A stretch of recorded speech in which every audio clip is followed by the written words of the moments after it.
Bangkay ng natagpuan sa bakanteng lote sa Quezon City ang isang batang babae na unang naiulat na nawawala.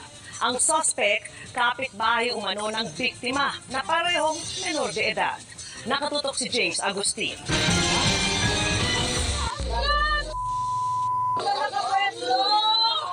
Labis ang paghihinagpis ng isang lalaki habang yakap ang bangkay ng 8 taong gulang niyang anak na babae nang matagpuan ito sa bakanteng lote sa Barangay Santa Lucia, Novaliches, Quezon City, pasado alas 5 ng hapon kahapon. Ayon sa mga taga-barangay, Sabado pa ng hapon na iulat na nawawala ang bata.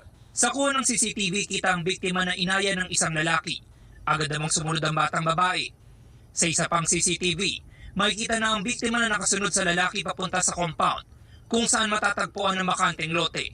Kalauna natukoy kung sino ang lalaki sa mga video. Isang 13 anyos sa kapitbahay ng biktima. Nakita niya itong suspect. Inaya siya na